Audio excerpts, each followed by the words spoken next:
So guys ഇന്ന് എൻ്റെ cousin സിസ്റ്ററിൻ്റെ കല്യാണമാണ്. അതായത് എൻ്റെ മമ്മിയുടെ ഉപ്പാടെ ഫാമിലിയിലാണ് ഈ കല്യാണം വരുന്നത്.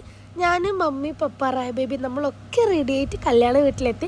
ഇതാണ് കല്യാണ വീട്. വന്നപ്പോൾ തന്നെ ഞാൻ ബ്രൈഡിനെയാണ് നോക്കിയത്. പക്ഷെ പുള്ളിക്കാരത്തി ഡ്രസ്സ് ചേഞ്ച് ചെയ്യുമായിരുന്നു. അതായത് പുള്ളിക്കാരത്തിയുടെ സിസ്റ്ററിൻ്റെ ഹസ്ബൻഡിൻ്റെ ഫാമിലിയാണ് ഇന്ന് ഡ്രസ്സ് ചേഞ്ച് ചെയ്ത് കൊടുക്കുന്നത്. അപ്പോൾ പുള്ളിക്കാരത്തി ഇനി റെഡിയായി ഇറങ്ങിയില്ല. അതുകൊണ്ട് നമ്മൾ ആ സമയം വരെ ബ്രൈഡിൻ്റെ റൂമിൽ കയറിയിട്ട് കുറേ ഫോട്ടോസും വീഡിയോസും എടുത്ത് അവളെ ഭയങ്കര കട്ട വെയിറ്റിങ്ങിലായിരുന്നു ഞാൻ ആ ഒരു ബ്രൈഡ് ലുക്ക് കാണാൻ വേണ്ടിയിട്ട്. ഇതാണ് ബ്രൈഡിൻ്റെ റൂം. നമ്മൾ ഇവിടുന്ന് കുറേ ഫോട്ടോസൊക്കെ എടുത്തിട്ടാണ് താഴോട്ടേക്ക് പോയി നോക്കുമ്പോൾ അവൾ ഇറങ്ങിയിട്ടുണ്ടായിരുന്നു. നല്ല രസമുണ്ട് കാണാൻ വേണ്ടിയിട്ട്. പിന്നെ എന്താ പറയുക, ഷെയ്മി ഗേളാട്ടോ. പിന്നെ ഇന്ന് ഭയങ്കര സിമ്പിളായിട്ടുള്ളൊരു വെഡ്ഡിങ് ആണ്. ഫാമിലീസ് മാത്രം ഇൻക്ലൂഡ് ആക്കിയിട്ടുള്ളൊരു കല്യാണമായിരുന്നു തലേന്ന് വെച്ചിട്ടുണ്ടായിരുന്നത്. കുറേ കാലത്തിന് ശേഷമാണ് ഗേസ് ഞാൻ ഈ അലിസ എന്ന് പറഞ്ഞ സംഭവം കഴിക്കുന്നത്. ഇപ്പം അങ്ങനെ ഇവിടെ കിട്ടാറില്ലല്ലോ. നമ്മളെ കണ്ണൂരല്ലാത്ത ആൾക്കാരുടെ നാട്ടിൽ ഇത് ഉണ്ടെങ്കിൽ കമൻറ്റ് ചെയ്യാം.